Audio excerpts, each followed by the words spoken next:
Pernah nggak sih pas lagi ngomong bahasa Jepang, rasanya kalimatnya kok agak kaku ya? Terutama pas mau bilang supaya atau agar. Nah, kemungkinan besar Anda lagi berhadapan dengan salah satu pola kalimat yang paling sering dipakai, tapi juga paling bikin bingung, yoni. Tapi tenang aja, dalam beberapa menit ke depan, kita bakal bareng-bareng sulap kebingungan itu jadi keahlian, oke? Sering ketukar nggak sih antara yoni, yoni naru, sama yoni suru? Kalau iya, Anda nggak sendirian kok. Beneran deh, ini kayak kembar tiga yang mirip banget, susah dibedain. Semuanya ada yoninya, tapi kalau salah pakai, wah artinya bisa melenceng jauh.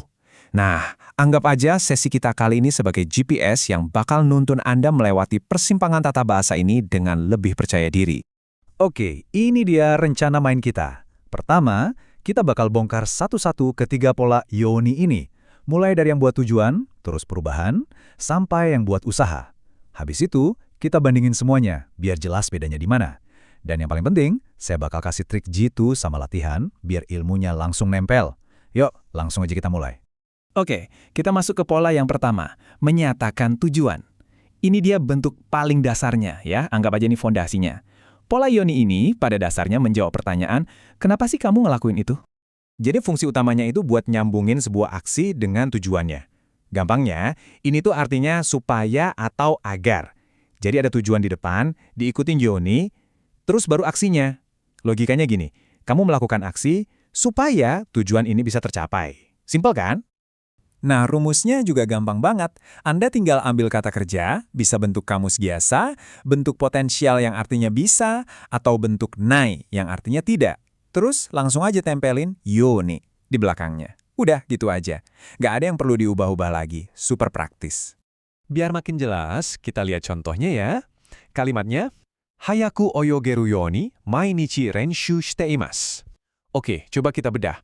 Aksinya apa? Ya, mainichi renshu shite imasu. Berlatih setiap hari. Tujuannya apa? Nah, ini dia. Hayaku oyogeru yoni, agar bisa berenang dengan cepat. Di sini kita pakai bentuk potensial oyogeru yang artinya bisa berenang. Jadi jelas banget kan hubungannya? Oke, kita lanjut. Kalau tadi yang pertama itu soal menetapkan tujuan, nah, pola yang kedua ini, shouyo ni naru. Ini tentang progres, tentang momen di mana Anda akhirnya mencapai tujuan itu. Ini soal perubahan, soal momen aha, akhirnya aku bisa. Ya, intinya di situ. Pola yoni naru ini tuh kayak penanda sebuah transformasi. Dulu nggak bisa, sekarang jadi bisa. Jadi ini bukan lagi ngomongin harapan atau angan-angan, tapi sebuah pencapaian nyata. Sesuatu yang udah bener-bener berubah. Terus, apa sih yang bikin beda? Kuncinya cuma satu kata di belakang. Naru. Naru itu artinya menjadi. Jadi begitu Anda lihat atau dengar ada kata naru di belakang yoni, langsung aja set di pikiran, oh ini pasti ngomongin soal perubahan, soal menjadi bisa. Itu petunjuk paling jelasnya. Contohnya bagus banget nih. Yatto jitensha ni noreru yo ni narimashita. Yatto itu kan artinya akhirnya. Jadi udah kebayang ya, ada perjuangan di baliknya. Terus puncaknya di mana? Di bagian noreru yo ni narimashita. Menjadi bisa naik sepeda. Benar-benar kalimat yang pas banget buat merayakan sebuah pencapaian setelah berusaha keras. Oke, tujuan udah. Perubahan juga udah. Sekarang yang ketiga, pola yoni suru. Nah, yang ini fokusnya ke usaha. Jadi bukan lagi soal target atau hasil akhir, tapi soal apa yang secara sadar kita lakukan terus-menerus. Ini soal membangun kebiasaan.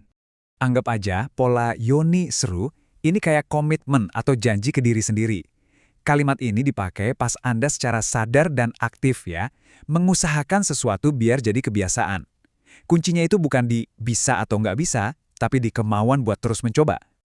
Sama seperti sebelumnya, kuncinya ada di kata terakhir, suru. Suruh kan artinya melakukan. Jadi gampangnya Anda itu sedang melakukan sesuatu supaya. Ini nunjukin ada aksi, ada tindakan aktif dari kita untuk menjaga usaha itu terus berjalan. Contohnya relevan banget nih buat kehidupan sehari-hari. Amai monol tabenai yonishitemasu.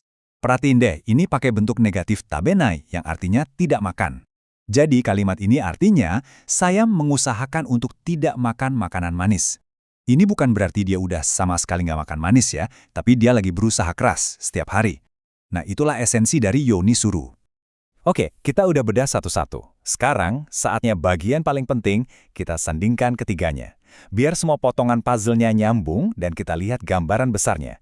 Nah, ini dia contekan utamanya. Simpel banget kan? Kalau cuma yoni aja, itu artinya tujuan atau harapan. Supaya, kalau ada tambahan naru, itu jadi perubahan, menjadi bisa.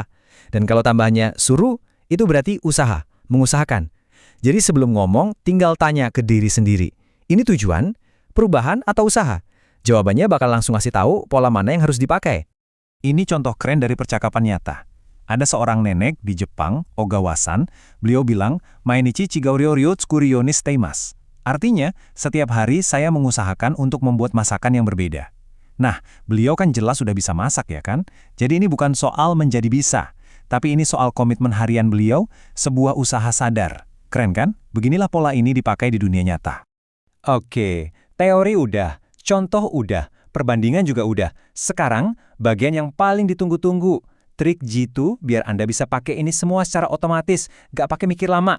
Anggap aja kita lagi pasang mode autopilot buat tata bahasa ini. Ini dia rahasianya dan beneran simple banget. Kuncinya, lihat kata terakhirnya. Kalau ada naru, itu pasti perubahan. Kalau ada suru, itu pasti usaha. Kalau nggak ada dua-duanya, alias polosan aja, berarti itu tujuan. Cuma itu aja yang perlu diingat. Dengan trik ini, Anda bisa langsung tahu artinya dalam sedetik. Oke, teori tanpa praktek itu nggak akan nempel. Jadi, yuk langsung kita coba. Coba deh sekarang, pikirkan target kerjaan Anda minggu ini. Terus buat 3 kalimat, 1 buat tujuan atau target Anda pakai yoni, 1 buat skill baru yang akhirnya Anda bisa kuasai pakai yoni naru, dan 1 lagi buat kebiasaan baik yang lagi Anda usahakan, pakai yoni suru. Coba ya, langsung dipraktekkan. Nah, sebagai penutup, saya mau tanya, dari ketiga pola yang barusan kita bahas, tujuan, perubahan, dan usaha, yang mana nih yang bakal Anda coba pakai pertama kali hari ini? Coba deh, bikin 1 kalimat aja dan ucapkan. Karena ingat, cara terbaik belajar bahasa, ya dengan dipakai. Sampai ketemu lagi di pembahasan selanjutnya.